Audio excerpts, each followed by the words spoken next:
There we go. Good evening, everyone, and a very warm welcome to our virtual Discovery Day on T1D Technology. I'm Sarah, and as well as your host for today, I'm also the Community Events Officer here at Breakthrough T1D. Thank you all for joining us this evening. Please note that closed captions will be provided for all of our speakers and exhibitor speeches tonight. And if you'd like to add live captions for me, you can do so by enabling live captions in settings when using Chrome. So let's get started. So for those joining us for the first time, we're Breakthrough T1D, formerly JDRF, the world's leading type 1 diabetes research charity. And while our name has changed, our mission remains the same: to improve lives today and tomorrow by accelerating life-changing breakthroughs to cure, prevent, and treat T1D and its complications.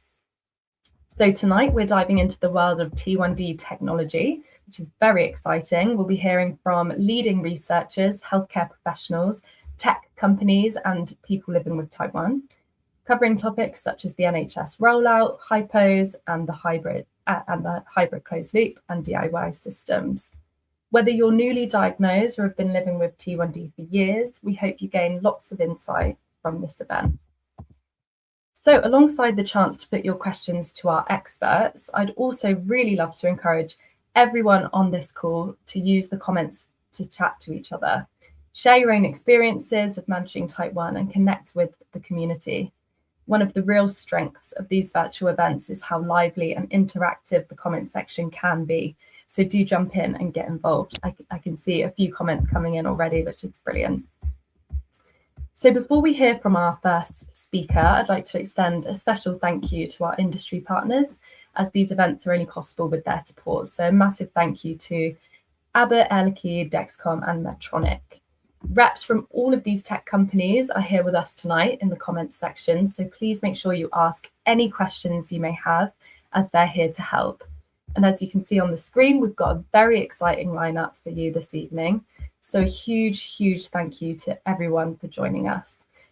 So without further ado, it's my pleasure to introduce our first speaker, my colleague Molly Hillis, to give us a quick Breakthrough T1D research update. Thank you. Thanks, Sarah. So hi everyone, my name is Molly Hillis. I'm the Senior Research Communications Officer at Breakthrough T1D. And today we're going to be running through a little bit about type 1 diabetes and technology. So a little bit of background about Breakthrough T1D and our research strategies at the moment. So we're currently funding 577 research projects in 23 different countries, including 33 active research grants in the UK. We fund research to treat diabetes and make life easier for people with type 1 diabetes. We do this through investing in technology, new and novel insulins, and working to prevent complications. We work to prevent, which is to prevent the progression of type 1 diabetes. And we do this through screening programs and funding research into immunotherapies too.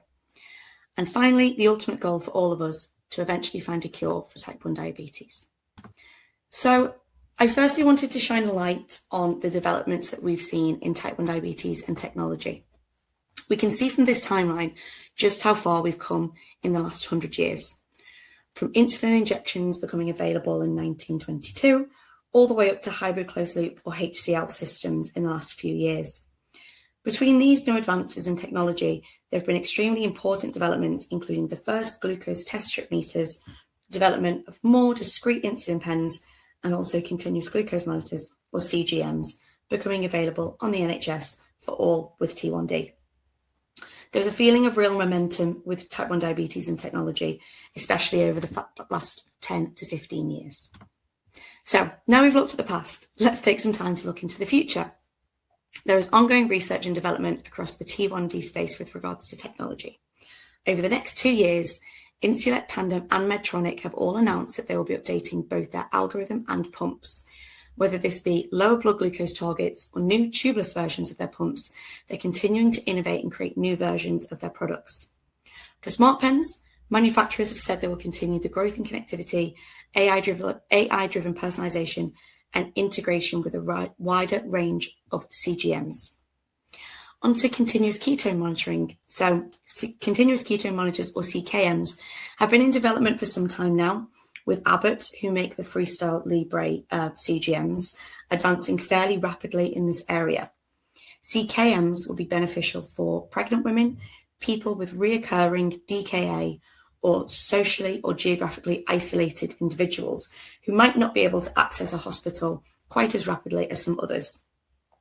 Abbott are looking to integrate their CKM and their CGM together, meaning it would be more data available from one sensor. There are also some updates with regards to CGMs, with Dexcom continuing mass rollout with its G7 monitor. Abbott will continue to roll out their Freestyle Libre 3 Plus and continue to work on their CKM/CGM integration, which I mentioned earlier. It's a really exciting time of development for type 1 diabetes and technology at the moment, and please do keep an eye on all of our social media channels for any updates on new research or new technology that's available. Thank you for your time and listening to our research presentation on technology and T1D. I wanted to thank you all for taking time out of your day to attend this Discovery Day. Without our supporters and generous donations, research into new areas such as T1D and technology would not be possible. We are working to make breakthroughs happen. Thank you. Perfect. Thank you so much, Molly. So if you would like to stay up to date with the latest breakthroughs, I'd really recommend signing up to our Breakthrough T1D Supporter e-newsletter. We'll keep you posted with new research developments, upcoming world-class research talks, events where you can meet other people living with type 1, as well as fundraising and volunteering opportunities. So you can sign up via our website or simply follow the link in the comments section. So next up, I'm very, very excited to welcome the brilliant Dr. Alistair Lum, who's here tonight to discuss the HCL rollout from a DTN perspective. Thank you. Thank you, Sarah. So my name's Alistair Lum. I'm a diabetes consultant in Oxford and current chair of the Diabetes Technology Network. And I'm here to give you sort of a DTN perspective on the rollout of hybrid closed loop technology. So here is a slide that just details my disclosures. I'll just leave that there for a second. And then I'm just going to crack on and just talk a little bit about the background to the hybrid closed loop rollout. So as I'm sure many of you are aware, NICE published a technology appraisal, which was now published in December 2023, so a couple of years ago, number 943, which was regarding hybrid closed loop systems for treating type 1 diabetes. And it talked about who was eligible for funding for these systems on the NHS. This is a NICE document, so it applies in England and Wales, slightly differently in Northern Ireland, and Scotland has a slightly different setup. So what NICE decided was that the system should be available to all children and young people with type 1 diabetes, pregnant women with type 1 diabetes or those planning pregnancy, adults with type 1 diabetes with an HbA1c of 58 millimoles per mile, that's 7.5% or more, or those with disabling hypoglycemia, and NICE has a very specific definition of disabling hypoglycemia. So just a little bit of background in terms of numbers. So the last time there was a specific type 1 diabetes audit for the National Diabetes Audit was published in 2023, but related to 2021-22. At that point, there were, as we can see, 227,435 adults with type 1 diabetes in England and Wales. And at that point, just over a third were achieving an HbA1c of 7.5% or below. So if we look at that population at that time, then there are just over 150,000 adults who are eligible for hybrid closed loop systems under HbA1c criteria. So that's that criterion of an HbA1c of 7.5% or above, or 58 millimoles per mole or above. At that time, we had an estimated 26,000 current insulin pump users. And I think something that's also interesting is there were different eligibility criteria for insulin pumps at the time. And if we looked at HbA1c, that was HbA1c of more than 8.5%, or 69 millimoles per mole. And at that point, there were another 58,000 people who were eligible, we thought, for insulin pump therapy on top of the 26,000 people who were already using insulin pumps. So there's a couple of things there. One is there are a lot of people eligible for hybrid closed loop systems under these new criteria. The other is we need to do something slightly different from what we'd done before in terms of onboarding people, because clearly we hadn't managed to onboard everybody who was eligible. At the time, NHS England, now normally you're supposed to implement a nice technology appraisal, which is it's a technical type of document that this is, within 3 months. So that's provide something to those who are eligible within 3 months. Now, we knew that that was going to be really unrealistic for onboarding people to hybrid closed loop systems. Of course, we know there's a kind of complexity to that. So we have to kind of start somewhere, and some people have to go first. And we had some good guidance from NHS England that we should start with prioritising all children and young people, and also pregnant women and those planning pregnancy. That's so that people can benefit sort of from gain the lifelong benefit from a hybrid closed loop system. And also for pregnant women and those planning pregnancy, there are 2 lives that can benefit, and I think that's also important. They also recommend that we prioritise existing pump users who are wishing to use hybrid closed loop, and I think that was for a couple of reasons. One, they already had some of the kit and some of the skills that were needed, and so might be kind of slightly quicker and easier to onboard those people, and it would also allow teams to learn from people who already had some skills how to do this to the best of our ability.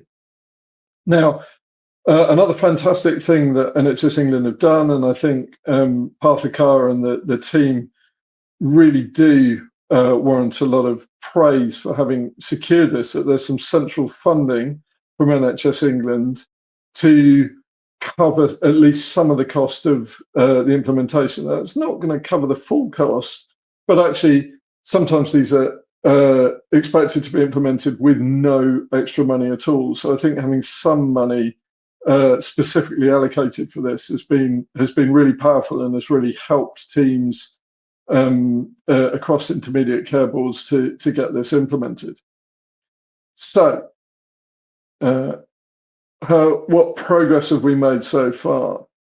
So I think this is really impressive. This is the data up to the end of September 2025 for children and young people, so those ages 0 to 18 inclusive. And overall, 71% of all children and young people with type 1 diabetes in that age range were using hybrid closed loop. And I believe that's now nudged up above 75%. Which I think is really important. I think it is also important to understand that there is a bit of variation still in the system with the integrated care board, which have the highest uptake at 84%, and there's a range down to the lowest uptake of 53%. So there is still a bit of variation, and I know the team in NHS England and we at DTN are looking at this and seeing how we can support people to break that down.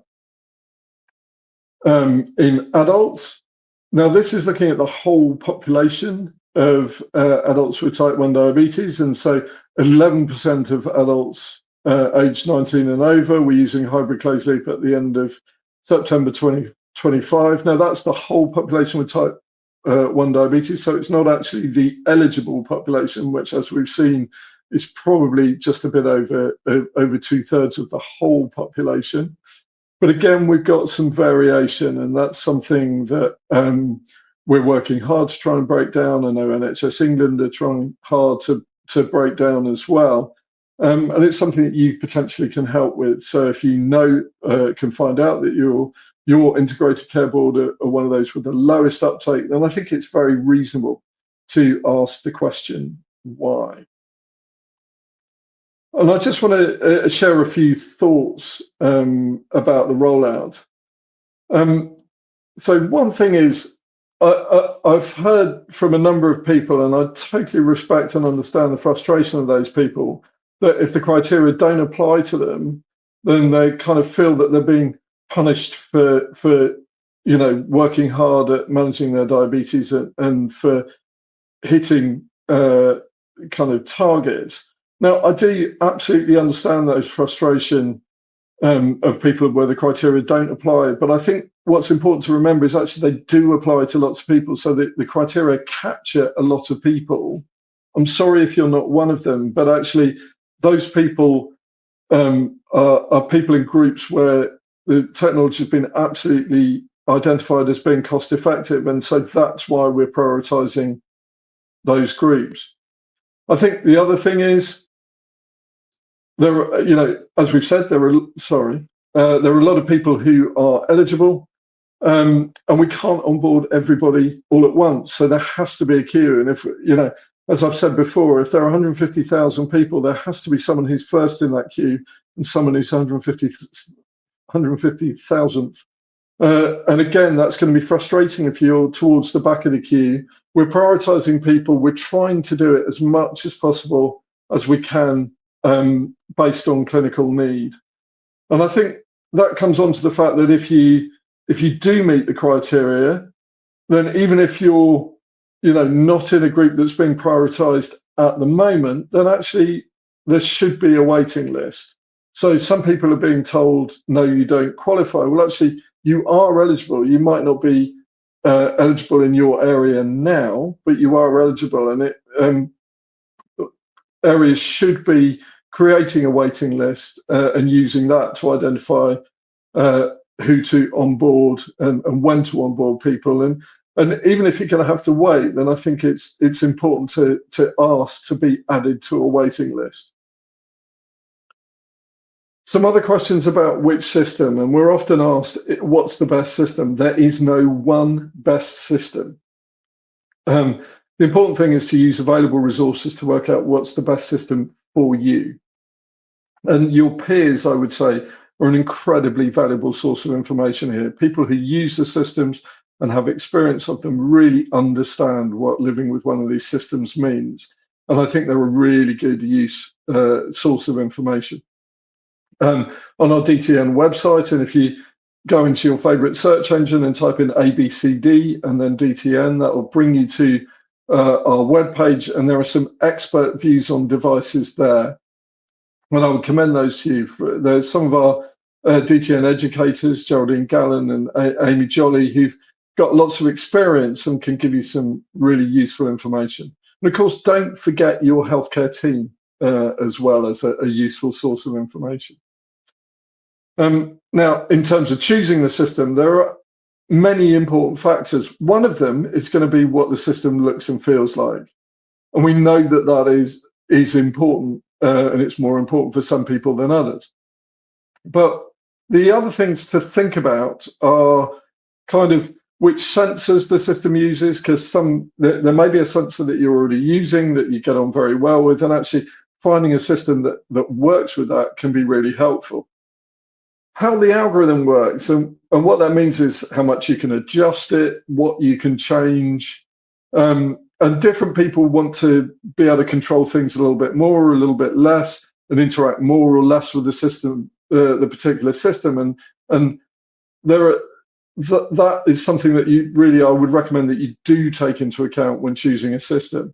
And then it's also worth talking to people who are using the systems about how you can get the most out of them, and your healthcare team can help you with that as well. So that's a little bit about the process. I just want to give you some hopeful news at the end, which is about outcomes. And this is some early data. It's a GIRFT analysis of National Pediatric Diabetes Audit data. And again, this is thanks to Partha Kar for this slide. So what we saw, some changes in, and this is the number of children and young people with type 1 diabetes who are achieving an HbA1c below 58 millimoles per mole. And what we see is when something called the best practice tariff, which guided, how many appointments you needed to have and who needed to be in the healthcare team, came in, and this is on the left-hand side of the screen where it says BPT, that green area. You can see a jump in the number of people hitting that kind of target, but then it levels off. And then we get something else, which is the widespread availability of continuous glucose monitoring, CGM, and we see a jump again in the number of children and young people who are achieving that target, and then that levels off again. And then we've seen, good access to hybrid closed loop and widespread access to hybrid closed loop. We can just see on the right-hand side of the graph, we see another jump. So again, these systems are really helping people achieve the goals that they want to achieve. So what we talked about is the bit of background, how the rollout's going at the moment, some things for you to think about if you're involved in the rollout, and then a little bit of hope for the future. So thank you very much for listening, and I'm very happy to take any questions.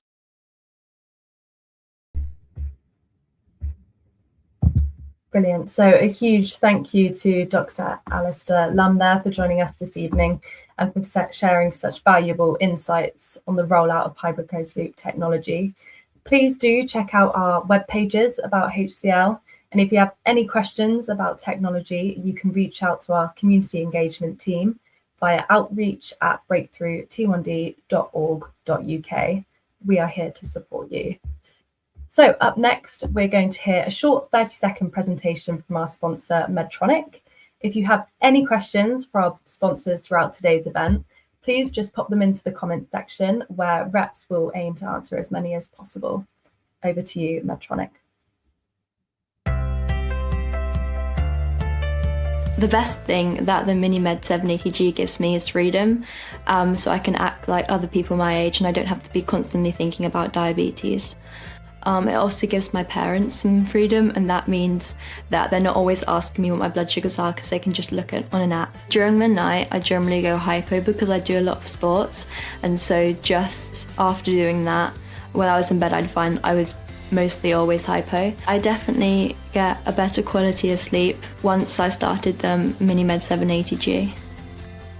I would tell someone that is on multiple daily injections. I know it's like a big step and a big commitment, but it's honestly so much better. I didn't want to go onto a pump specifically with tubing, but I don't know what I'd do if I hadn't, because it allows me to just have so much freedom. I can do sports, I can do whatever I want, and I don't have to constantly thinking about checking my blood sugars.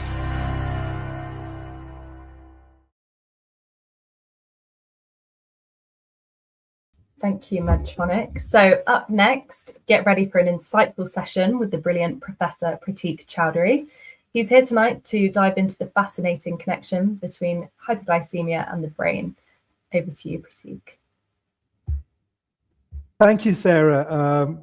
And so, yeah, I'm Professor Pratik Chowdhury. I'm a clinical academic, which means I'm a doctor who sees patients, but also spends half of my time doing research. And actually, I've done a lot of research very kindly funded by Breakthrough T1D, or JDRF as it was known. A lot of my research is around hypoglycemia, and I know this is a topic that concerns everybody living with diabetes. And so I've been asked to talk a bit about hypoglycemia and the brain. What do you need to know? These are my disclosures. I do research studies with different companies, and they sometimes support some of the research that we do.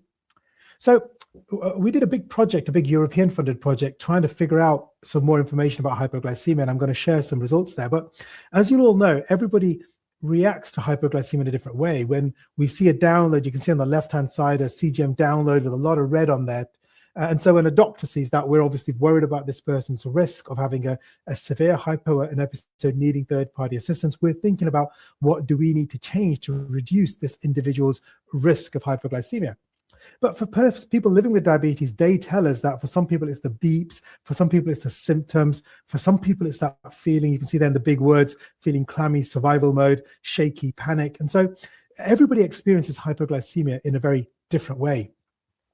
Medically, we define hypoglycemia at 3 different levels. So we say level 1 hypoglycemia, or actually what's called a hypoglycemia alert. So you're close to danger, but not quite in danger. And that's any glucose below 3.9. Okay. And that's kind of where in the olden days we used to say 4 is the floor. But that was really built to give you a bit of a buffer, a bit of a orange zone, if you like, against the stuff that's really harmful or potentially dangerous, which is what we call level 2 or clinically important hypoglycemia, which are readings below 3 millimoles per liter. And then when we say severe hypoglycemia, oftentimes patients will say, oh, that's the one where I was really sweaty, felt horrible. But actually, medically, that's not what we call severe hypoglycemia. Level 3 or severe hypoglycemia is an event where you needed someone else to help you out. Not one where, you know, your partner or friend, you said, can I have some orange juice, please? And they just gave it to you. No, it's one where you actually needed that help, without which, if someone else hadn't given you the treatment, you'd have lost consciousness or you know, you need that to come around.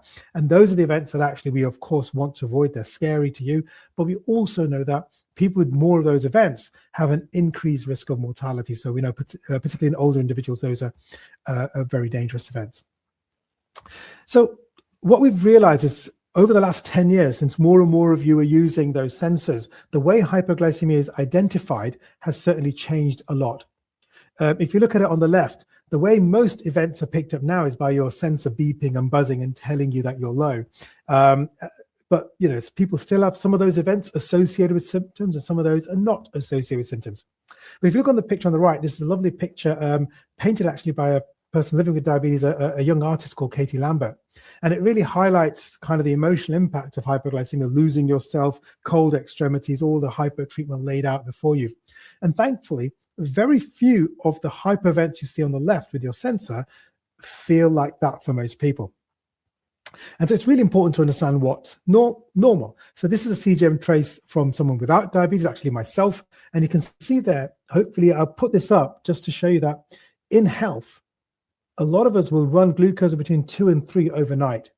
Now, this is particularly relevant. This was a time when I was at a conference the night before. We've had a few drinks and, you know, probably 18,000 steps. So you can see if you do activity and alcohol, people run low through the night, and it's not necessarily harmful. I think naturally glucose levels are lower through night. And so I'm building on a story that a lot of the fear people have about nighttime hypos is exaggerated. And I'll talk a bit more about that later. So in today's world, I think hypoglycemia isn't just a single entity. And I just want to walk you through these 4 types of hypos that I think might hopefully make sense to you based on the research that we've done. And so you've kind of got events where the glucose level is, you know, not hypoglycemic, but you can see that line dipping down. And you know that if you don't do something now, you're going to have to, you'll end up being hypo. So you've got to stop what you're doing and treat it. And so whilst these events don't have any biological impact, they certainly impact your quality of life. And you might have set your alarm high, or you might have got one of those predictive low alarms, or you might just know that you're dropping and do something. And so these aren't captured in any of our data that we see, but we know these have an impact on quality of life. So I call these prevented hypos. Then you've got the ones when you've hit that level of 4 or below. And so that's level 1 hypoglycemia. And we know, you know, everyone gets taught that you've got to take some treatment at that point. It's the level 2 ones below glucose of 3, though, that the ones that we're most concerned about. And those are the ones that are associated with adverse effects on the brain and the heart and the inflammation system. And so having lots and lots of those can have long-term impacts. But then we also know that people have these prolonged events where you're down, the glucose is really low. Some of those are sensor problems where the sensor's reading low, but you're not really low. But many of those are real and happen. And I'll talk a bit more about how do you figure out which ones are dangerous and which ones are not. The other thing that's really important is it's a complicated slide, and I want you to focus on it. What we did was we took data from 600 people and we counted how many events they have. And then we said, right, if you set, for the same person, if you were to set your alarm at 5, how many times would that beep? And it turns out for an average, 600 people across an average of 600 people, if you were to set your alarm at 5, you can see that dark green line on the left-hand side there. It would beep 11.4 times. Brain thinks it's not that important. So the areas where the brain is saying, hey, sugars are low. So on this little app you can see on the left to tell us every time they thought they were hypo. And they also had some Fitbits, so we knew which ones were happening during sleep and awake. And what I want to highlight here is that we found 23,000 hypos, of course, on the sensor, but only 14,000 people said they were low. And when we married them up, what we found was that you can see that 65%. So 65%, or 2/3, 2 out of 3 times when the sensor went below 4, the patients didn't feel it. But actually, because on the other side, there's a 43% circle there. That means that almost half of the times when people felt symptoms, they were not low. So they were getting symptoms, tremor, anxiety, feeling hungry, that they were saying, oh, this might be hypoglycemia, but the sensor wasn't low. They weren't actually low. And so what we realize is that people's ability to pick out hypoglycemia and how the symptoms and sensor glucose don't really match up very well. And they're two separate things. Now, a lot of people are worried about the impact of hypoglycemia on the brain. And so I just wanted to pick up on that story a little bit over the next couple of minutes there. So to tell you, I do a lot of experiments where we bring people into our lab and we make them low. We drop them down to 2.5. We check their brain function at 5, then we drop to 3.5, check the brain function again, drop them to 2.5 for an hour and check their brain function again.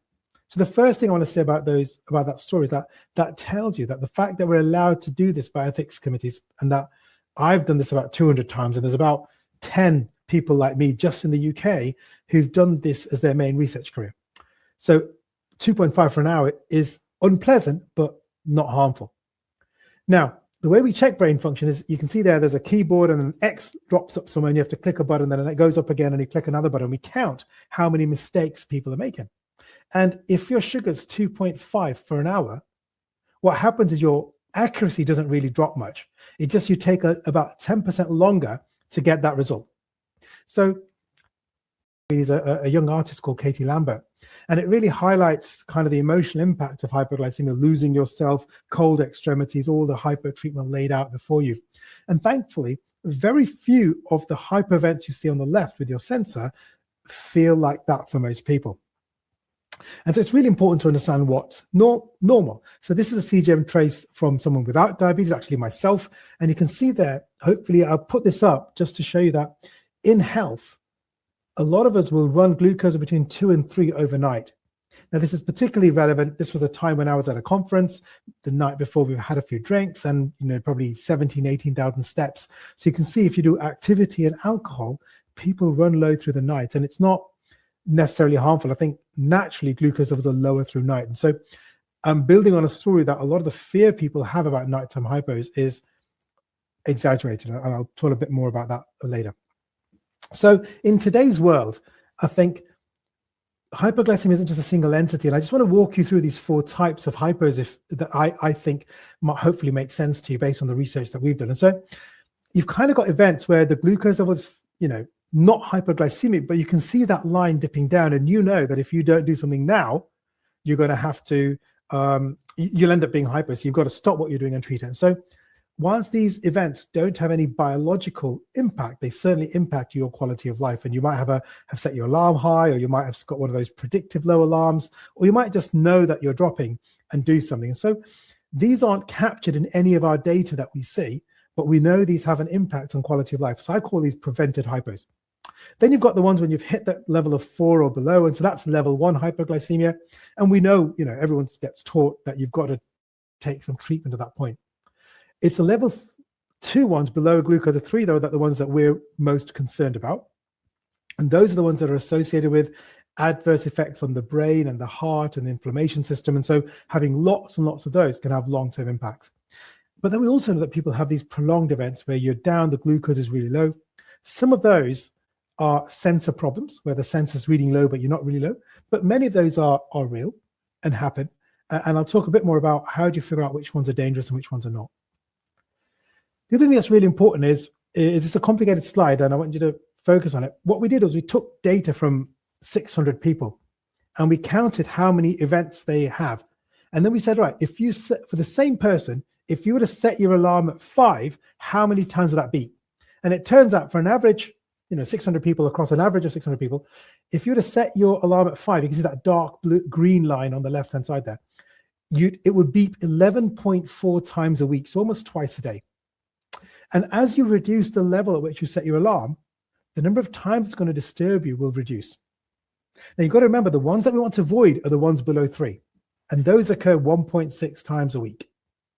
If you look at an alarm of 4, it's 6 alerts a week, and 5, it's 11. So where you set your alarm affects how many times it beeps and how many times you feel that you're having a hypo. And depending on your risk, if you have a lot of hypos and at very high risk, then you want to give yourself a good buffer zone. But for most people, setting that alarm somewhere between 3.5 and 4 will give you enough warning to prevent the ones that are dangerous, which is the ones below 3.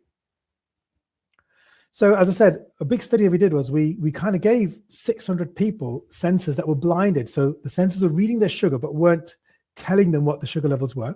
And we asked them on this little app you can see on the left to tell us every time they thought they were hypo. And they also had some Fitbits, so we knew which ones were happening during sleep and awake. And what I want to highlight here is that we found 23,000 hypos, of course, on the sensor, but only 14,000 people said they were low. And when we married them up, what we found was that you can see that 65%. So 65%, or 2/3, 2 out of 3 times when the sensor went below 4, the patients didn't feel it. But actually, because on the other side, there's a 43% circle there. That means that almost half of the times when people felt symptoms, they were not low. So they were getting symptoms, tremor, anxiety, feeling hungry, that they were saying, "Ooh, this might be hypoglycemia," but the sensor wasn't low. They weren't actually low. And so what we realize is that people's ability to pick out hypoglycemia and how the symptom and sense of glucose don't really match up very well. And they're two separate things. Now, a lot of people are worried about the impact of hypoglycemia on the brain. And so I just wanted to pick up on that story a little bit over the next couple of minutes there. So to tell you, I do a lot of experiments where we bring people into our lab and we make them low. We drop them down to 2.5. So we check their brain function at 5, then we drop them to 3.5, check the brain function again, drop them to 2.5 for an hour and check their brain function again. So the first thing I want to say about that story is that tells you that the fact that we're allowed to do this by ethics committees, and that I've done this about 200 times, and there's about 10 people like me just in the UK who've done this as their main research career. So 2.5 for an hour is unpleasant, but not harmful. Now, the way we check brain function is, you can see there's a keyboard and an X drops up somewhere and you have to click a button, then it goes up again and you click another button. We count how many mistakes people are making. And if your sugar's 2.5 for an hour, what happens is your accuracy doesn't really drop much. It just, you take about 10% longer to get that result.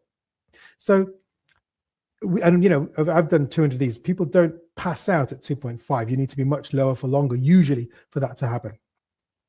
And once you've done that, we know your reaction time. So you can see here, hopefully you can see this. You can see as you're going from left to right, that's you being low for a long time. You can see as soon as we made someone low, if the sugar was normal, the black line is what their reaction time was. So that's about 600 milliseconds, about half a second for them to react. And that remained steady, right? All the way out for 3 hours of the study. You can see when we made them hypo, the gray line, you can see their reaction time went up from 600 milliseconds to 700. So they slowed down by about 10%. That's all. About how much you might slow down if you have a pint or if you've stayed up all night and are driving home after a night shift. And then you can see once the hypo finished at 2 hours, reaction time started getting better, but was still a little bit higher than what they were normally until about 45 minutes after the sugar was back to 5. So that's the reason why, from a driving perspective, if you've had a hypo whilst driving, that means you've been below 3 whilst driving, you need to wait 45 minutes after your sugar's above 5 before your reaction times are back down to normal. High glucose also affects your brain performance. And this was a lovely study, and you can see here that U-shaped curve. So if you look at this is time taken to do a mathematics challenge. You can see on the left-hand side, as the sugar levels drop down below 4, you can see the person is taking more and more time to do the test. But actually, when the sugar's above 16, also you slow down. And those of you who've had high sugars know you often feel sluggish. And if you've got really high sugars running through your brain, it affects your reaction times, right? So what we do to look at the brain is we make people hypoglycemic. And I've done a lot of these experiments in an MRI scanner. And when you put people in an MRI scanner, what you can do is you can see which parts of the brain basically can divert blood divert sugar to areas which need it and take it away from areas where the brain thinks it's not that important. So the areas where the brain is saying, hey, sugars are low, so I need to supply more blood, more sugar to bits that are important. Those bits show up as red dots, and the parts where the brain says stop sending blood over there show up as blue. And if you look at those red dots are all parts involved with feelings, emotion, stress, anxiety, and your body's reaction to hypo, making you sweat and shake. And the blue bits are bits involved in memory, speech, and vision. And that explains why when you're low, you have word finding difficulty, your speech slows down, you might get a bit imbalanced, and sometimes you might get some visual disturbances. So we can see that's because your brain is diverting energy or blood to areas which it thinks are important. But that's just what happens if you're hypo during that time. A lot of people are worried about the long-term impact. And so we did a study, we looked at all the studies that are published over a long time. And really, the impact of severe hypoglycemia, so that's when you've been unconscious or had seizures, is only really seen in children under 10. So if you're very young when you got diabetes and you had lots of hypos, there's a mild effect on memory and short-term learning. Maybe you lose a couple of points of IQ. But long-term, if you look at people who got their diabetes after 10 or haven't had severe hypos, then those multiple small hypos don't seem to have a major impact on on your memory or brain function. In fact, but what we do know is that if you have high glucose levels, if A1C is running at 9 or 10%, that definitely reduces your brain function and increases your risk of dementia in people. So it's actually high glucose is much more harmful long-term to the brain than episodes of low glucose. And actually, this is just a study just to show you the pictures that when they looked at brain images of people who ran high glucose levels and low glucose levels, even though they'd had more hypos, we could see these differences in the brain of young people who'd run high. And there were no differences in people who'd had severe hypos or seizures versus those who hadn't. So I think we're reassured that there's not a lot of long-term impact of these events. Now, of course, there are isolated unlucky events. And in 25 years, I think I've come across 3 people who've had a very nasty hypo that's left them with some permanent damage to the brain. But all of those were when people were unconscious for a long period of time, had seizures, and that caused brain damage. And thankfully, in today's world with sensors, those sort of events are really rare.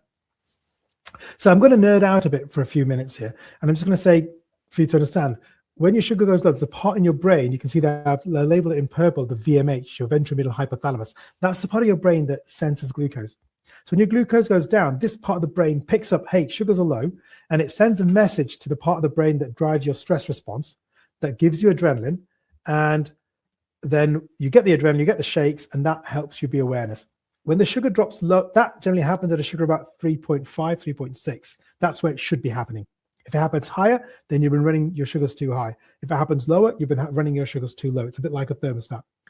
If you go below 3, though, that's when your brain decides, hang on, now these things are critical. I'm going to stop blood supply to your different parts of the brain. That's going to give you some symptoms, and you're going to pick up those symptoms as well, and that's going to drive your behavioral response to have some sugar. Things that change during sleep, though, are when you're asleep, you know, the bus going by outside, the clock ticking in your room, you don't lose the ability to, those sensations don't stop, but your brain, it's in the brain image, there's this thing called the resting mode network. It sets up a sort of ring of protection in the central part of your brain, and it stops you responding to the clock ticking, to the road, to your partner next to you, and it allows you to sleep. And just like you need a louder bang to wake you up at night, or a louder noise to wake you up, you need a deeper, stronger hypo to wake you up at night. So it's really normal for nighttime hypos are actually on average about an hour long, and they tend to be a bit lower. But the risk to you is really only in those very prolonged events that might be 3 or 4 hours long. We don't think there's any negative impact of readings in the 3s up to an hour long overnight from the data that we see. But of course, night times when people are very worried, and the thing I hear most in clinic is, will I wake up? And that a lot of that is driven through campaigns and kind of stories like this, which are of course tragic, but thankfully incredibly, incredibly rare. Most hypos we see are driven by tech, and you can see here, I've just picked up a trace where there's lots of, this person has set their alarm at 5, and so they were getting lots of alarms which they were giving them the emotional impact of hypoglycemia, but actually they weren't having the lows. And every time they had the alarm, the pump had actually turned off the insulin. If they hadn't reacted, the pump would have bailed them out. So we talk a bit about that, because for a lot of people who've lived with diabetes for a long time, you used to do a finger prick and then you'd have to take a dose, and then it would be a while before you knew where you were. And so you had to be safe. But reality now, you've got CGM, you can see where you are all the time. You've got that safety net, so it allows you to run much tighter, and the risk of hypoglycemia is much lower. So, and actually, if you look at the risk of severe hypoglycemia, what we're worried about, the greenish line there says that as your time below range, as the amount of time you're spending below 4 goes from 0 to 4 to 8%, your risk of having a severe hypo stays at about 10%. So 1 in 10 people might have an event that breaks through where you made a mistake with your dose, or you did exercise, or had some drinks, and you had an event. It's only in people in the orange where people who've lost their warning signs, and generally that happens in people with long-standing diabetes or people who've had lots of hypos over the years that have numbed their warning sign. Those are the people at risk of severe hypoglycemia. People now with technology that bails them out, your risk of severe hypoglycemia is incredibly low.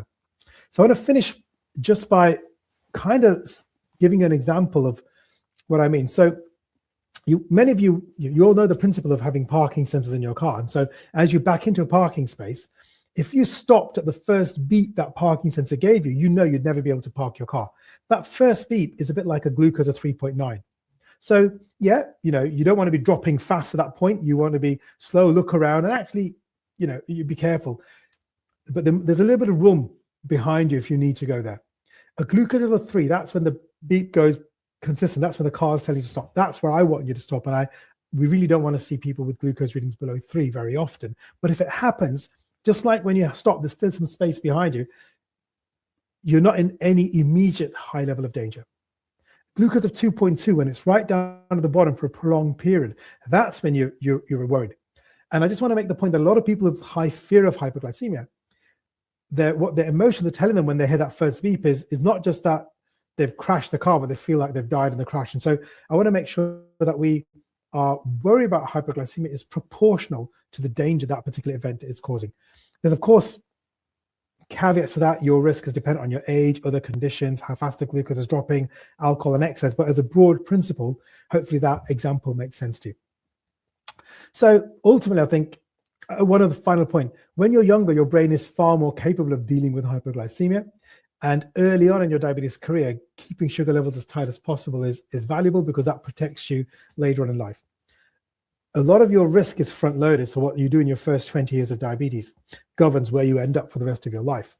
And as people cross over age 65, 70, they start getting a bit more maybe frail, a bit more, collect maybe a couple more conditions. At that point, the risk shifts. The complication risk is baked in from what happened for the first 30 years. And so at that point, avoiding hypoglycemia becomes more important, because hypoglycemia readings below 4, I'd say I'd be much more cautious at 4 in a 60-year-old compared to a 30-year-old. So there's that age is probably one of the biggest risk factors there. So hopefully, we kind of said rates of hypoglycemia reducing with wider use of technology. Don't worry, most sensor glucose, low sensor glucose is asymptomatic. So if you don't feel it every time, that's normal. I think level 1 hypoglycemia, so that's when your glucose is between 3 and 4. I want you to treat that, but not panic about it. That's not going to give you any long-term effects. And actually running high because the fear is more harmful than having a few episodes of, your allowance is 4%, right? Between 3 and 4. What we want to avoid is events that are frequent below 3. If it happens occasionally, not a big issue, but you don't want to have a lot of time below 3. And ultimately, I hope some of what I've shared with you will help you balance the risk of hypoglycemia with the fear, make you less afraid when you do occasionally dip into those zones, that you can treat it and get out of there and be okay. So I hope you found that useful. Thank you very much for your attention.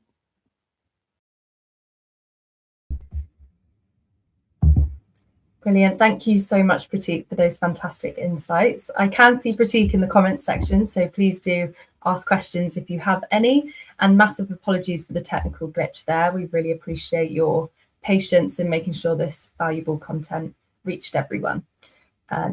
So our next session is a very exciting one, as my colleague Leslie Jordan will be chatting with the brilliant JP Devlin and Gaynor Allen about beginning the hybrid closed loop journey over the age of 45.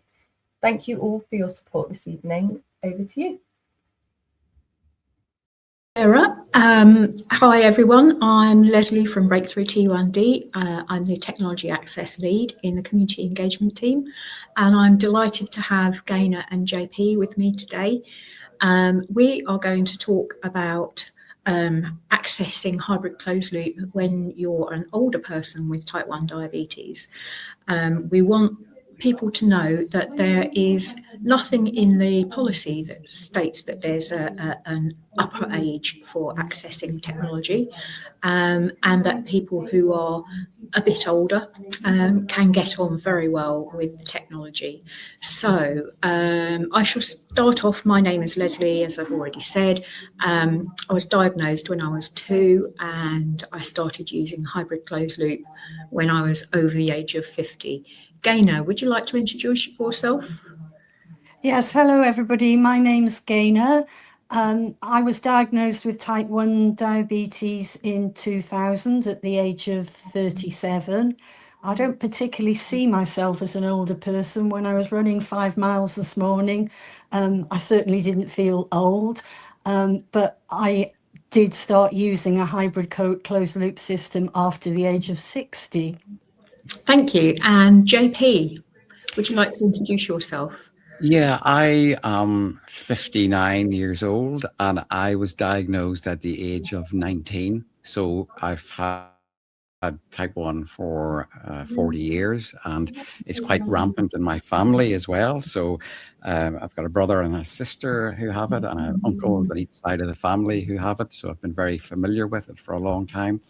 And I started off mixing insulins in a syringe, you know, and flicking the air bubble out many years ago, and I've been on the pens ever since. And maybe only about 4 or 5 months ago, I've started on the hybrid closed loop system. So it's still quite new for me, but it's it's very exciting. I have to say the change has been remarkable. You know, I talk through this later, but in terms of control and everything, I was slightly worried about coming on to this, being invited as an older person, but it's actually really good to get to talk with people who've had diabetes for a long time, because I don't actually encounter very many people of my own age group, you know, so it's quite nice to hear voices of people who've had it for a longer time, you know.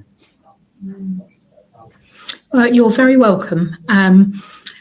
Gaynor, I think you were diagnosed most recently amongst the three of us. So what was your initial treatment for your type 1? Well, initially I used insulin pens and had multiple daily injections, but actually since then, I mean, I haven't injected for maybe as many as 20 years, certainly more than 15 years, because I was fortunate to be able to use a manual pump, and also more recently a continuous closed loop. So I see the hybrid closed loop, which I've had for almost 2.5 years now, as a significant advance from the insulin pen. However, I do think it's important to say it's a much smaller, a much less significant advance from the manual pump. That was the biggest step forward for me, having an insulin pump. Yes, yeah, I would agree with that.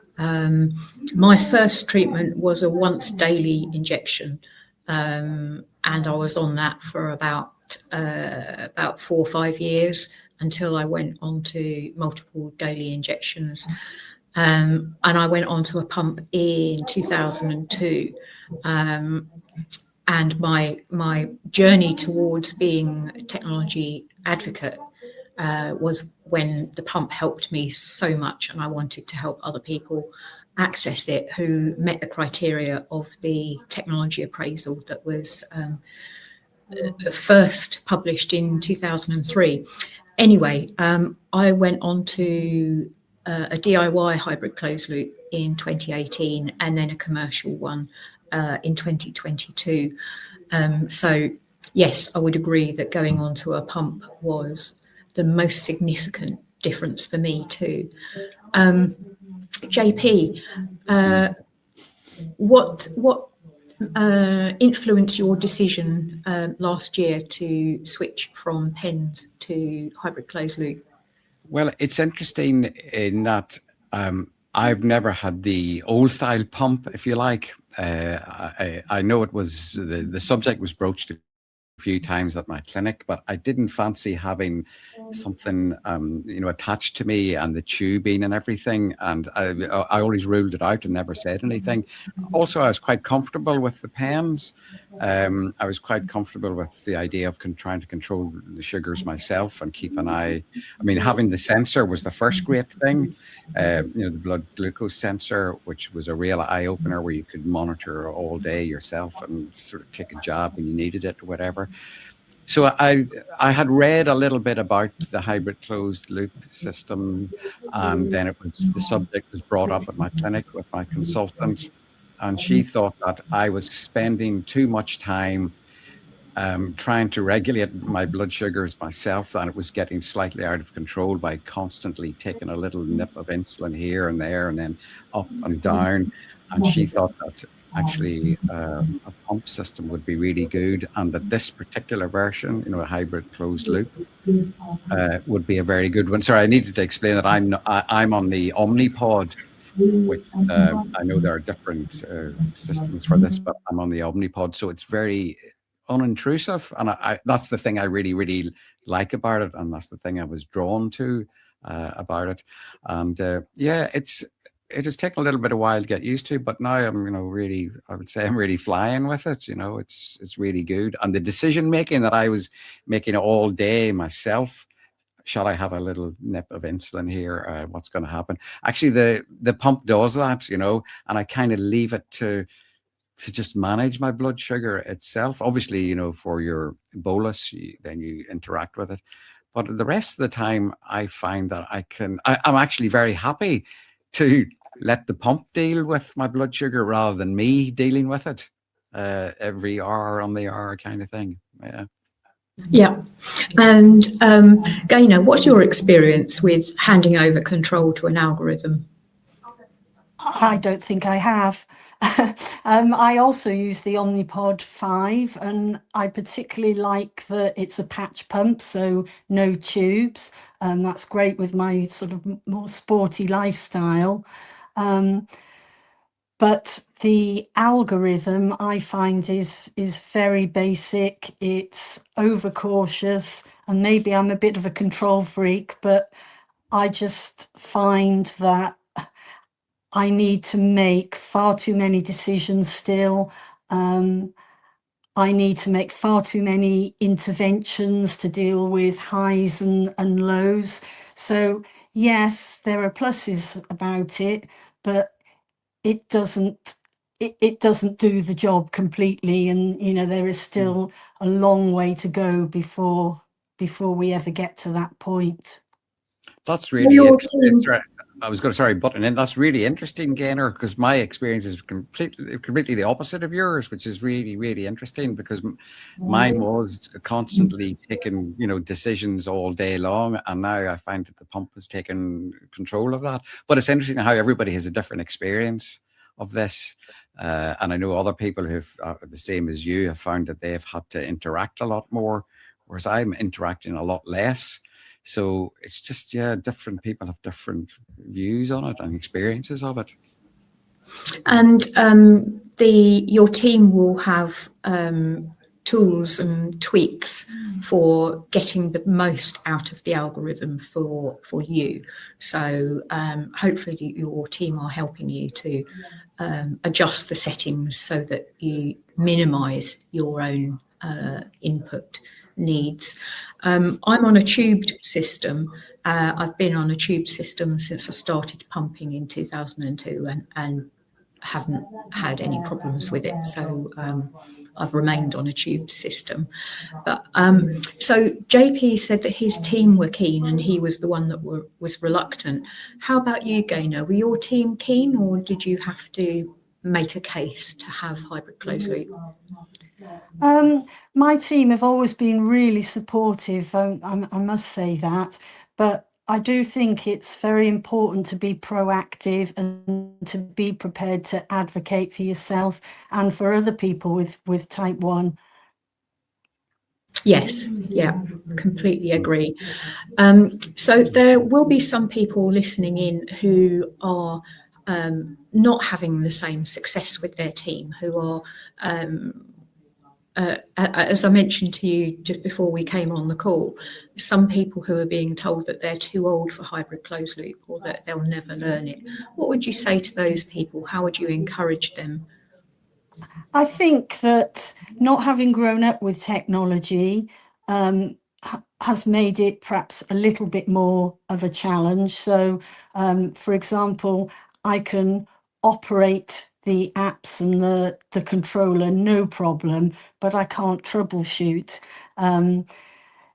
If something happens regularly, every day, once every few days, then I'm fine with that. But for something that only happens once every 3 months, or it comes to changing or upgrading. So, for example, I'm about to move from G6 CGM to the Dexcom G7, and I'm slightly wary as to quite how that changeover will work because it's new to me. So I think if you've grown up with technology, it helps, but I've managed, so I don't see why other people in a similar position wouldn't be able to as well.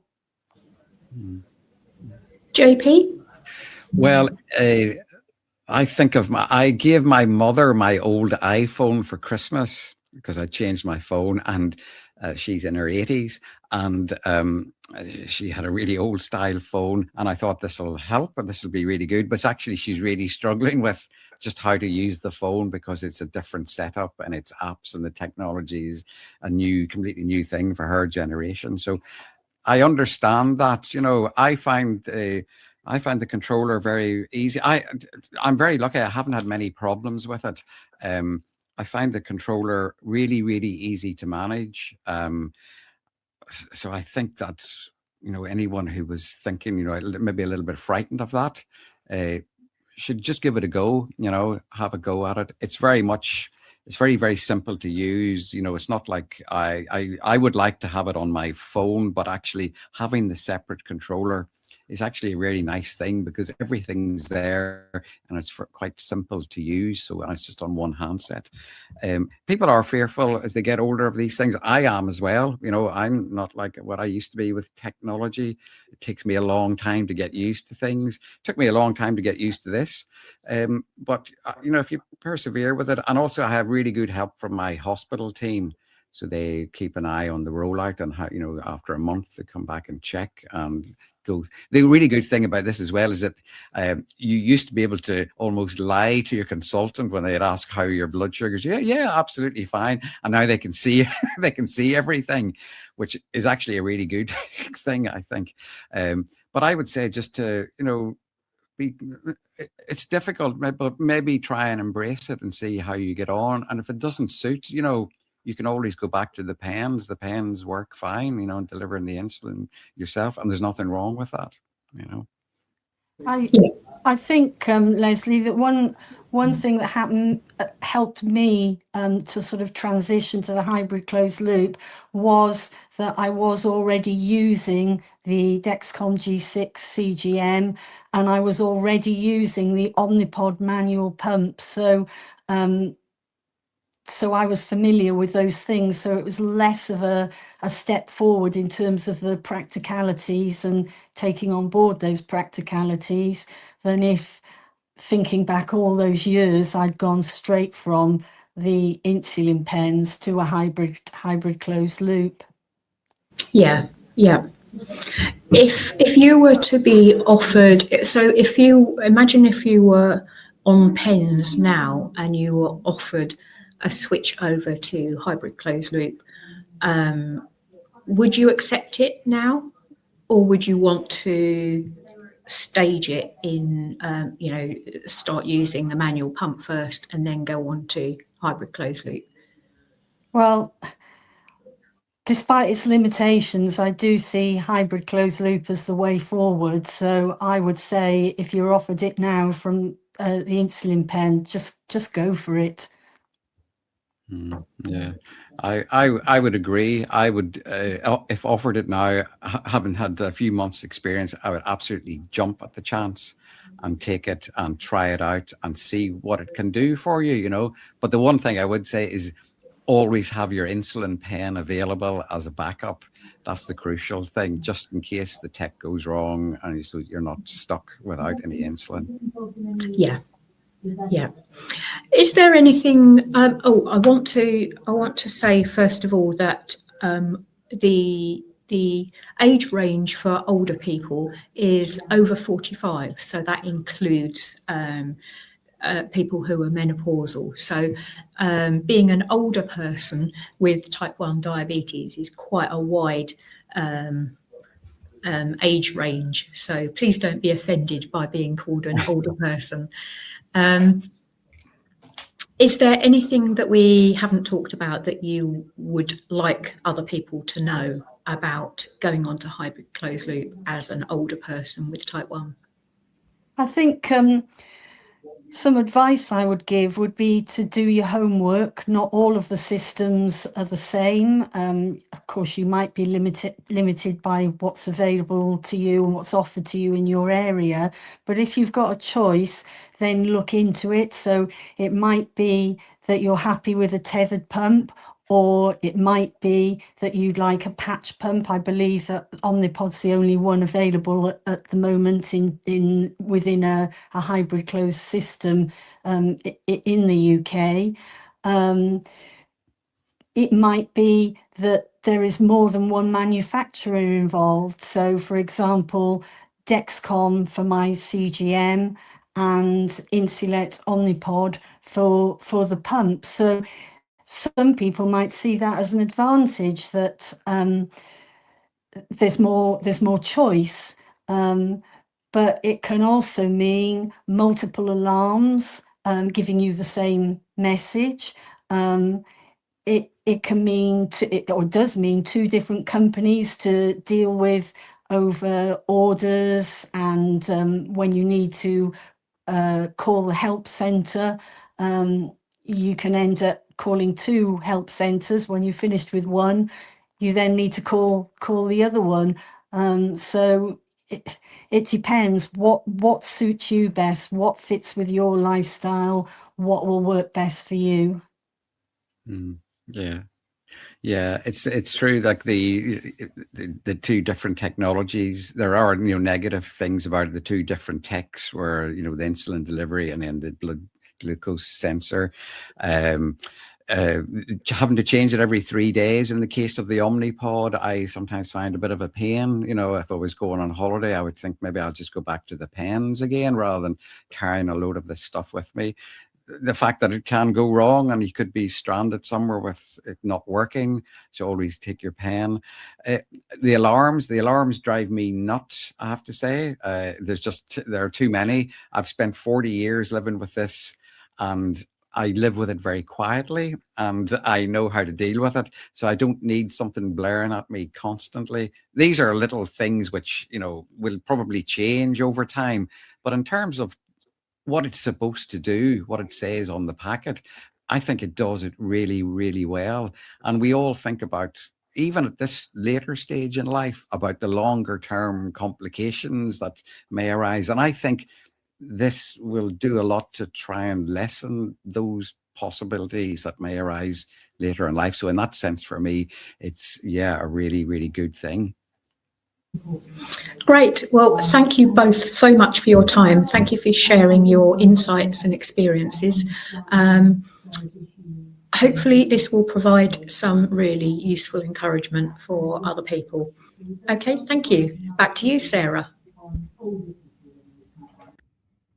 Thank you so much, JP, Gaynor and Leslie, for that incredibly insightful and balanced discussion on hybrid closed loop technology. Next up, we have a couple more 30-second clips from our partners Dexcom and Liquide, who are here tonight to answer any questions you may have in the comments section. Your diabetes goes where you go. Now, so do your glucose numbers. Meet the new Dexcom One Plus, an easy-to-use and more discreet way to manage your diabetes. Continuous glucose monitoring with automatic, accurate readings. No finger pricks, no scanning ever, and customizable alerts you can rely on, so you can confidently take action here, here, even here. The new Dexcom One Plus. Make more possible.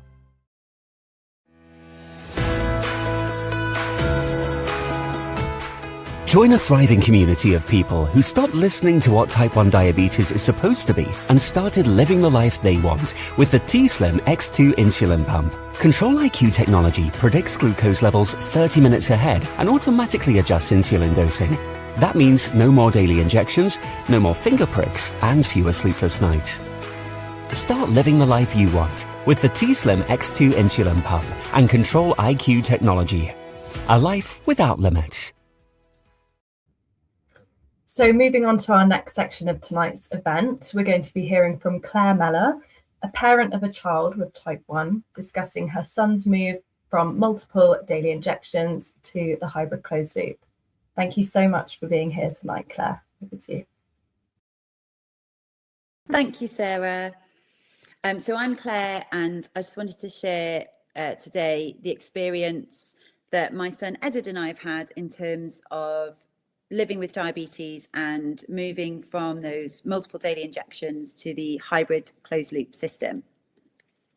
So to start, I think it might help if I can tell you a little bit about Edward and a little bit about our journey. So he was diagnosed back in April 2023. He was only 8 at the time. We were really lucky in terms of spotting it early. So he was very thirsty. He was going to the toilet a lot, and we just thought something was a bit off. So contacted the GP. He gave a urine sample that day, and that day was admitted to hospital, which obviously was a real shock at the time. He'd gone from playing in school on the playground with his friends to suddenly being in hospital and having finger pricks and injections, and suddenly his life had changed. Obviously, it's an awful lot to deal with. We were really lucky. There's an excellent team at the hospital, the diabetes educators, and we learned everything that we could in a short space of time to try and support him. So one of the big things to get our heads around was carb counting, and you can see Edward with his giant calculator doing some maths. It was about how to manage those highs and lows. And for him, because he's really sporty and loves running around and getting involved in everything, it was about how to manage sport and exercise with his diabetes.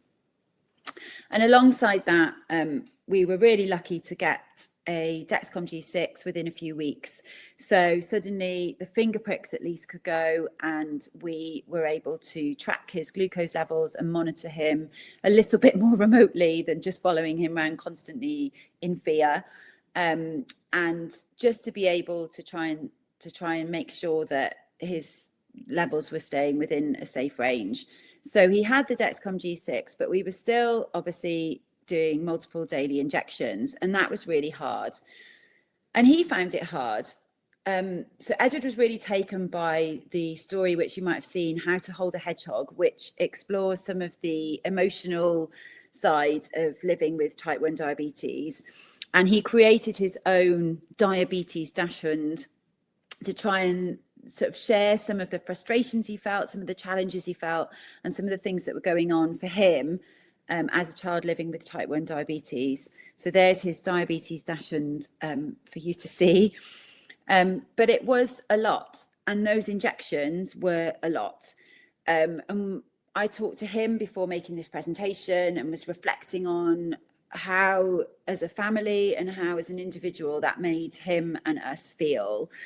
And it was the relentless nature of those injections, but also he found them really painful. He found them really upsetting, bedtime especially, that long sort of slow release insulin. He just found that really difficult at the end of the day.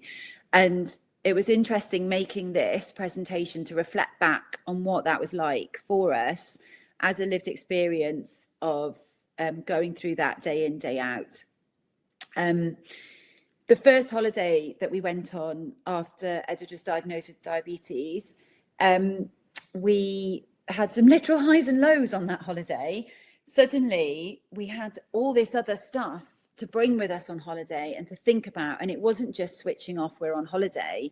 We had a whole extra load of things to think about. And in particular, we found some of the challenges around what we'd previously had as a treat on holiday, food, was suddenly loaded with all sorts of other issues. And I remember particularly ice cream, because the middle of the afternoon, can we have an ice cream, Mum? Can we have an ice cream? Edward's got 2 siblings, so the 3 children all really want an ice cream because it's hot and it's the holidays. But suddenly for Edward, that meant another injection. So this desire to have an ice cream was in conflict with this realization that he'd have to stop and have an injection before he could eat the ice cream. So we had some really tricky emotional moments where we grappled with that. And I do remember standing in front of the ice cream shop, and he was really upset and didn't know if he wanted an ice cream or not. And there was a family sitting outside the shop who had clearly clocked what was going on. Perhaps they'd seen his sensor, or, you know, seen me sort of grappling with diabetes kit. And the mum kind of signaled me over and basically showed me that her daughter had an insulin pump and was sat eating an ice cream, and she was really kind and was like, it gets easier, and sort of showed that this pump was perhaps another way of managing diabetes. And I really remember that moment. It really stuck in my head as a sort of, maybe there's another way. Unfortunately for us, we had a second diagnosis in the autumn of celiac disease, which meant things got even trickier around food. Is managing that really, really well, but that is always there in the background alongside the diabetes, as will be the case for lots of other people, I'm sure. But that was a real challenge. So it was kind of learning how to cope all over again. I'm not advocating that everybody goes out and get a dog, but it did coincide with the time that we as a family did get a dog, and she's been fabulous as a support for everybody, but for Edward in particular, because she will listen to him and to his worries and his frustrations and not judge at all, because she's lovely. And that's been really, really helpful for him. But yeah, so we have a dog as well now. And one of the things that Edward wanted to do, and I've done alongside him, has been about raising awareness of what it's like to live with type 1 diabetes. So I took part in the 400,000 Steps Challenge. Edward really bravely did an assembly for his whole primary school about what diabetes is, what it means for him, why he carries around this bag and this phone, and what the needles look like for injections and when he had to inject. He also took part in the Junior Try for Type 1 Challenge and raised lots of money, and then also wrote to his head teacher and organised a non-uniform day where everybody wore something blue into school. So that was a way, I think, for him to try and take some ownership of this and to raise awareness of what it's like to live with this condition. In the summer of 2024, so a year and a bit after he was first diagnosed, we were given the opportunity to move to the hybrid closed loop system. We were so lucky. The support that we had from the team at the hospital was fantastic. It's not something that can just happen overnight. It really does take time, and they spent a lot of time with us exploring the different options, different combinations of sensors and pumps, and we learned about those different systems to try and evaluate what would be the best for Edward, because it really is different for everybody, and what's best for one family might not work for another. So the focus really was on what's best for the individual. Part of that process involved me getting to try out a dummy pod, which I think was actually a really important moment for us in that transition. So if you've never put one on, they are amazing. They're quite small, they're quite discreet once they're on, but there is that moment and that loud noise that it makes when it goes on that can be a little bit scary, especially I think for children. And Edward was really struggling with that when we were trying them out.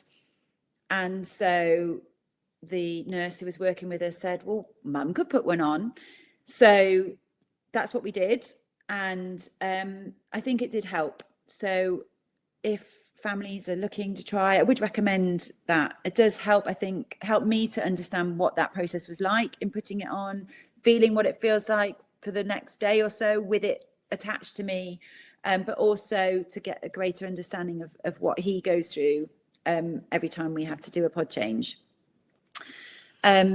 He started the closed loop system in the summer of 2024, and he uses the Omnipod 5 with the Dexcom sensor. Literally about a week after starting this, he went off on the East of England diabetes camp all by himself, with lots of other children who have type 1 diabetes. And for him, he went off on that camp and didn't have any injections. And I think he found that quite liberating. Obviously, there was still carb counting to do. He still had to bolus for all of his meals, but he wasn't having to stop and inject, and he wasn't having to have an injection at bedtime. And I think seeing that in the context of being with a lot of other children who were still on multiple daily injections really showed him, oh, actually, this is pretty good. And I think this is really going to work for me. And you can see him looking pretty relaxed and chilled out and happy on the zip line. There is a real learning curve, I think, as with anything. Firstly, the algorithm itself needs to learn. So it will be programmed with the hospital, but there's a bit of a settling in period while it sort of learns how the individual's body responds. So there was a few days, especially at the beginning, where you were sort of monitoring it really, really closely. The other big thing for us was really making sure we bolus 10 to 15 minutes before eating, which I think becomes even more important, or it certainly did for Edward when he moved onto the pump system. So that was, you know, part of our learning journey, and everybody's will be different. But the big thing is it meant no more injections. So there are times when he really doesn't want to have a pod change, especially if it coincides with a sensor change. But those pod changes coming once every 3 days, as opposed to having to inject every time he ate, plus an injection at bedtime, so a minimum of 4 injections a day, really did make a difference and has made a difference. For us, the system that we chose, he can wear his pump in water, so the pod can be worn in water, which is great because there are no wires. We're not having to connect and disconnect, which just gives him that little bit more freedom. We've got an activity mode for sport, which is really, really useful. So yes, he does have to remember to put that on, but that does help to reduce hypos during sport, which has been really good for him. And we're adjusting things as he grows. So we'll work with the hospital to change the settings, to change the ratios as his insulin needs change as he gets bigger.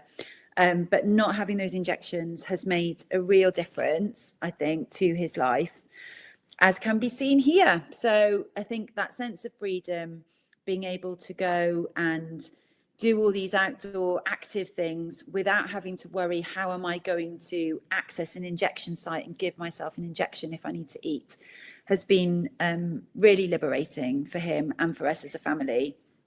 I don't want to say that moving to the hybrid closed loop system takes diabetes away, because it doesn't. And there are still days that are tricky, but I do think it makes it easier than having to manage those multiple daily injections, certainly in our experience anyway. And for us on holiday, that meant he could eat as much as he liked. So more food no longer meant more needles. So there was no longer that stopping and thinking, do I want to eat that, or would I rather not have the injection and just miss it? So that was really lovely to see on our summer holiday this year. He's now transitioned to secondary school, taken his IHCP up with him, and it's great to see him really increasing in his responsibility and independence in terms of managing his diabetes. And I do think that being on that hybrid closed loop system really helps to give him that increased responsibility and independence. He does have to remember a lot of things that perhaps his peers don't have to. He has to remember to have his kit with him. He has to remember to have his hypo treatments with him. He has to monitor his blood glucose, and he does have to bolus before he can eat his lunch or eat a snack. But he doesn't have to find somewhere safe to inject at school. And I do think that is giving him a greater sense of inclusion and enabling him to be responsible and independent, or grow into that. Anyway, that's our story, and I know everybody's story is going to be different, but I hope that that was helpful for you to hear about Edward's story and my story today. Thank you very much.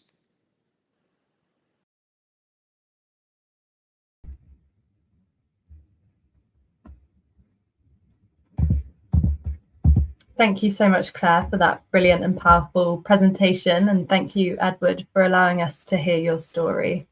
So next up, we'll be hearing from Maddie from DigiBete.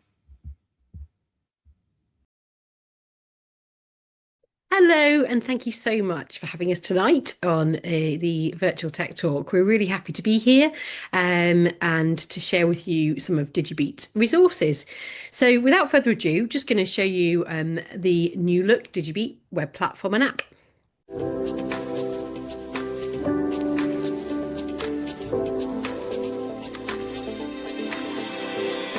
Welcome to the DigiBete app, a place to learn, earn awards and feel empowered.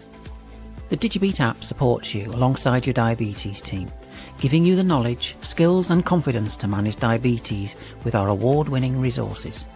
Our library of clinically approved videos covers everything you need to know.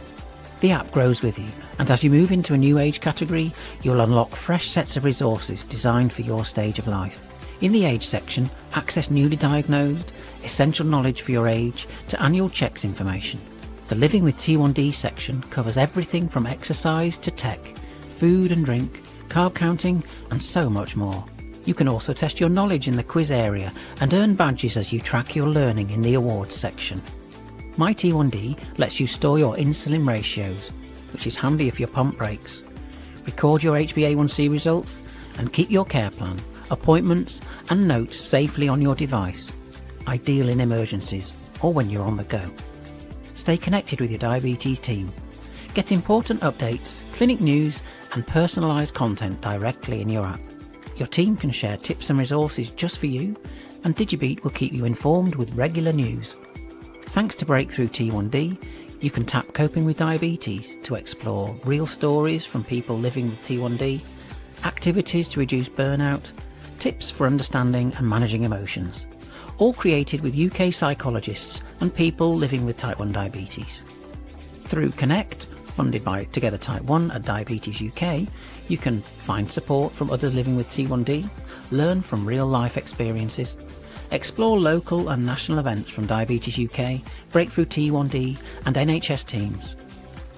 Content is suitable for all ages, helping children, teens, young adults and parents build confidence and independence. There's a free carb counter, anytime, anywhere. Quickly find carb and nutrition information, view images and portion sizes, and save favourites to make carb counting faster and easier. So what are you waiting for? Download the DigiBete app today, and let's make living with diabetes a little easier. Together.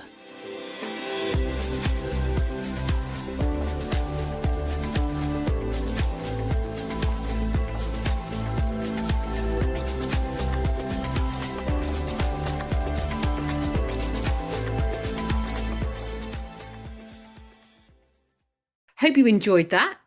So as you could see, there's dedicated tech pages on there as well. I'm now just going to share with you the website, because on the website you will be able to also access some of the tech resources. So if you haven't already downloaded the app, you can have a look at the resources here. So here's the website, and as you can see, you've got all the resources here. There's a technology page. If you go onto the technology page, you can get all these resources in lots of different languages. And our tech sponsors are on here too, so you can check out any of their information. As well as this, you've got information on insulin delivery systems, glucose monitoring systems, hybrid closed loop systems, and data uploading. So if you want to go to any of these, for example, hybrid closed loop systems, this will tell you a little bit of information about how it all works. Then you can learn more by going onto the hybrid closed loop page and seeing some of our stories around why it should be the first line of treatment, how it improves quality of life, looking at how it improves time in range, and also what people say about closed loops and pumps. So I hope you find that really useful. Please do explore all of our technology pages and enjoy your event. Thanks so much. Bye.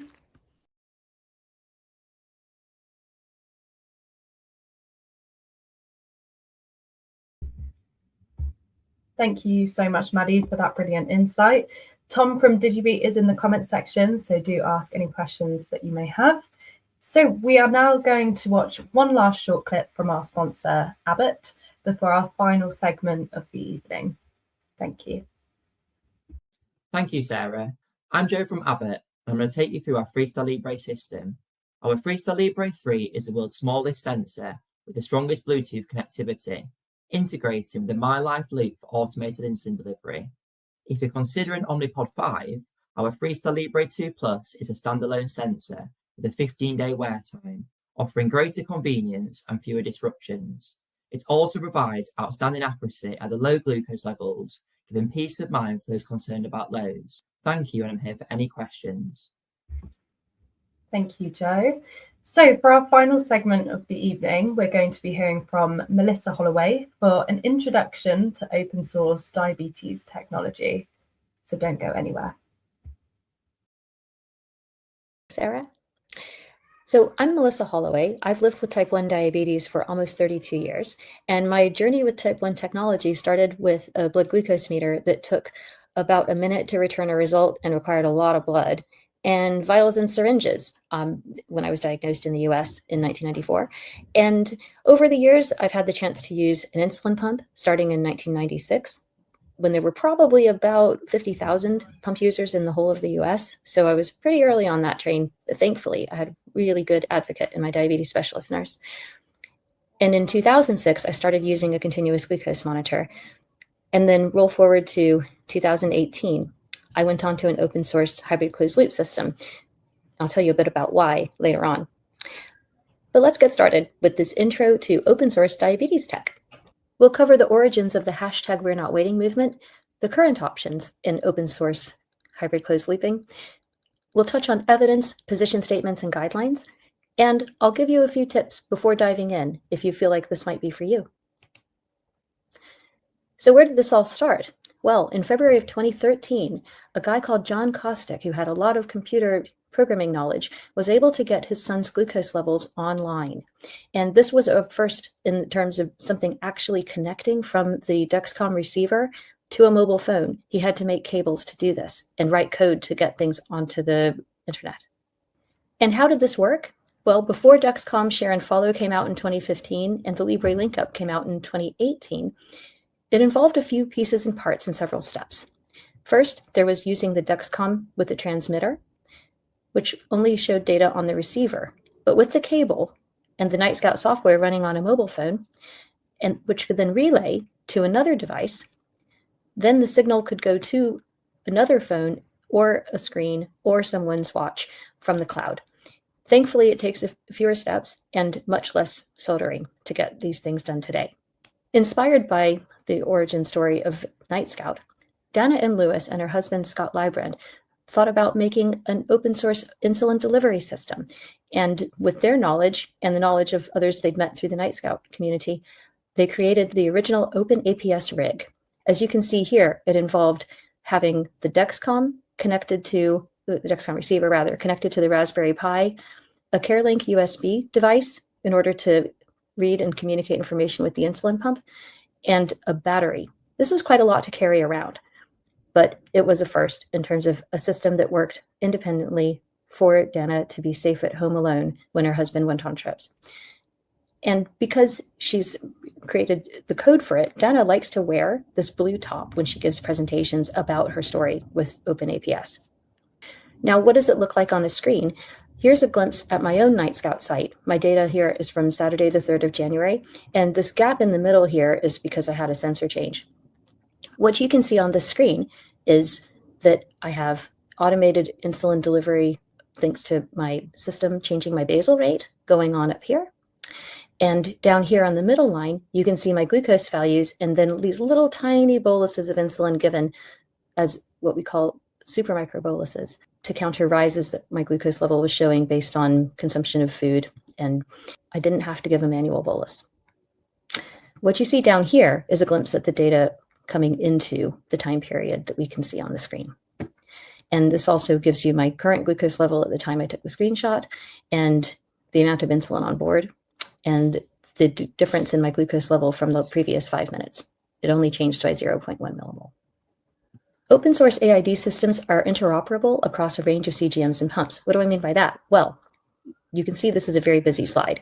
There are several different types of CGM represented on the top bar, and then the main branches of automated insulin delivery systems in the open source realm in the middle here, and then the different types of insulin pumps that they can work with. This is a much broader range of choice and being able to combine things that would work for you or that you have access to than you see with commercial systems. Now, what's available today? Well, the first thing we need to consider is what phone have you got? And then we look at what pump tech is available. And here you see with Android APS and with the iPhone options, both ancient Medtronics and the older style Omnipods, not Omnipod 5 pods, could be used. Dana pumps, you get one more pump model choice with an Android, and you could also choose to use Medtrim. There are a couple other pump products that are available outside the UK, which we don't have timelines on whether these will come to the UK, but I've included them here for completeness. What does it look like on a screen, on your hand? Here are 3 visuals thanks to Justin from DigiBete.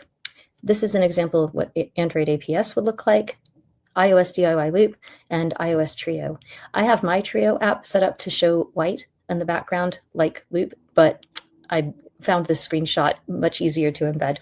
So what you can see going on here is the glucose values, the insulin delivery data in the middle, and then what we consider to be carbohydrate values going on the bottom part. It looks like a lot, but it does become easier to understand as you go along, just like most types of diabetes tech. Now, for the folks who have an old Medtronic pump or an old Omnipod Eros pumps available, you'll need to have a link device in order to use these. Here are examples of link devices. They're pretty much the size of a dental floss container. They're not that big to carry around, and there are some accessories to make them easier to keep track of and to keep with you. Now, if you have an old Medtronic pump and you're thinking you might be able to use it, it must look like this. But even if it looks like this, it depends on what firmware is on the pump, whether it will actually be compatible, and you cannot change the firmware. So if you have an old Medtronic pump that looks like this in the black case, that is not going to work. Just want to be sure that we're clear before we go on. Now, how well do these systems work? Who says they're an okay idea? Or where do we sit with that? This slide looks busy, but I'll just touch on the main points that we have publications in PubMed. PubMed is the really big database of published medical papers. There are 35 results for Android APS. There are 36 results for DIY Loop. If we use the term DIY hybrid closed loop, which might overlap significantly with DIY Loop and Android APS, there are 11 unique results. And there have been many conference presentations, which aren't necessarily going to be available in PubMed, but through networking with the community, you might find that someone can share a poster with you that's particularly interesting. Where do we sit in terms of position statements and guidelines? Well, the hot off the press American Diabetes Association 2026 Standards of Care actually do include open source automated insulin dosing and with an evidence rating of B, which is pretty good for the fact that we haven't done this through the commercial route. Looking at the international consensus guidelines and the Breakthrough T1D position statement and the Diabetes UK position statements, these are probably more relevant for those of us living in the UK. These are available online. Now, before you dive in, if all of this is sounding like something you might like to try, first consider your why. What is it about the open source technology that's appealing to you or overcomes a barrier that you're currently facing? Sometimes we do go back and forth between open source and commercial options. I have a lot of friends who were on an open source option and got offered a hybrid closed loop from a commercial perspective, and they've gone for it and they've been having a great time. I have other friends who tried a commercial system and found that it didn't have all the things that they needed, and they needed to try open source to get the results they were looking for. My own story is that I was contemplating having my second child. I was having a lot of trouble with my glucose levels that I didn't have before I had my first child, and that's a story for another presentation. But there wasn't a commercial system indicated for use in pregnancy at that time.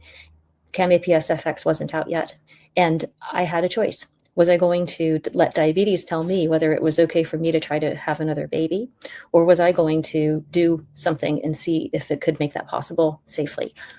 So that was my why. And now here we are. My little girl is beautiful and she is 6, and I'm still on an open source system. I've changed open source systems in that time, and I haven't met the commercial system that's really turned my head yet. That doesn't say I won't ever, but that's where I am at the moment. Now, moving back to more practical matters, it's important to have the support from your healthcare team.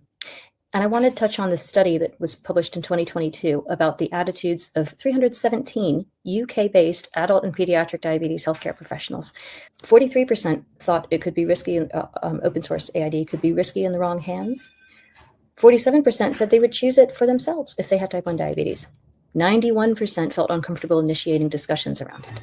And two big reasons were that there's a lack of regulation. It's unregulated. There's not a manufacturer. There's not a warranty. There's not a regulatory body that oversees this. And 63% cited their own lack of knowledge, that they weren't sure they would know how to help somebody who wanted to use it. So that's not to say that it's not a good idea to discuss these things with your healthcare team. It's important to find out if they can support you, how they can support you.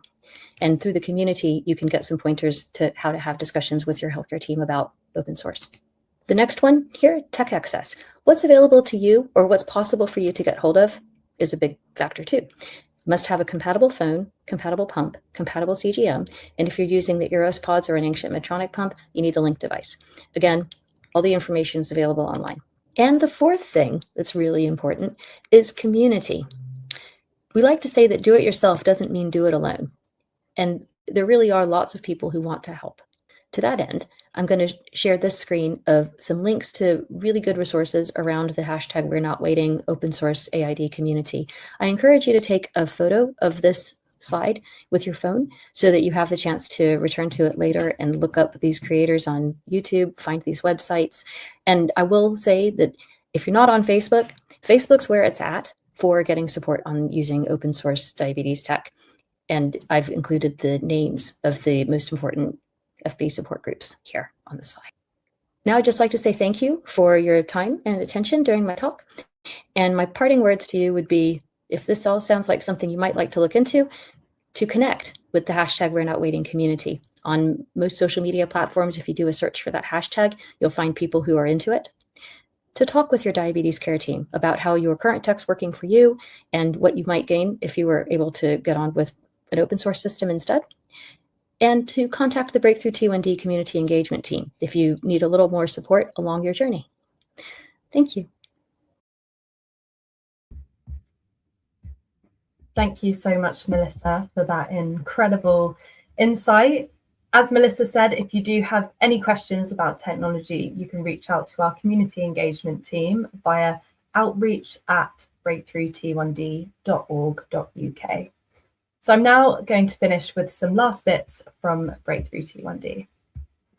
So throughout 2026, we will be offering virtual sessions just like tonight's, as well as several incredible in-person events taking place across the 4 nations. So if you're keen to stay up to date on our upcoming events, please hover your phone camera over the QR code now, or use the link that will be dropped into the comments section, and keep an eye on our page. We're also always looking for people connected to type 1 to share their experiences at our events, just like Gaynor and JP did today, and Claire. If you're interested in joining a future lived experience panel or presenting, please scan the QR code or follow the link in the comments section to fill out a form to tell us a little bit more about yourself. We would love to have you involved. But there are also many other ways to get involved and support our work. So if you're over 18, you can join the Insight and Experience panel, where you can share your views, shape policies, take part in market research, and engage in research projects, including clinical trials. If you're 25 and under, you can become a youth ambassador, where you can connect with others of a similar age, raise awareness and funds, and develop new skills. And finally, we're always looking for support at our events. So whether that's lending a hand at registration, or supporting with refreshments, or just by being a friendly face, or by sharing your story, we would love to have you involved. So if you're interested in any of these roles, please do let us know by emailing the address on the screen. And you can also support us by getting involved in our active events. So this February, you can run, jog or walk 50 kilometres or 100 kilometres and help fund vital research towards a cure for type 1 diabetes. So you can scan the QR code there, or follow the link in the comments section to find out a little bit more. And if you're keen to get involved in any of our upcoming walks or treks, we have a wide range of UK and overseas challenges available, including the Yorkshire Three Peaks and Snowdon. Do scan the QR code there to read a little bit more about these opportunities, as they're great fun and another opportunity for you to meet other people from the T1D community. And finally, we would really appreciate your feedback on this event. So if you do have a couple of minutes now, please follow the link in the chat or hover your phone camera over the QR code. We really do value your opinions and take on all of the feedback. So please make sure that you tell us how we did. A huge thank you to our sponsors, our speakers, my colleagues, Chris, Lucy, Leslie, Alicia, Helena, Dan, everyone behind the scenes today, and to all of you who are with us today. We hope you learned something. We are going to hold the webinar open for another 10 minutes or so to give you a chance to read anything you might have missed in the comments section. We'll also be sending out a YouTube link through email, so you can watch this session back at your own convenience. And please share if you found this event useful. Thank you so much again for attending, and we hope to see you again at our future Discovery Day events.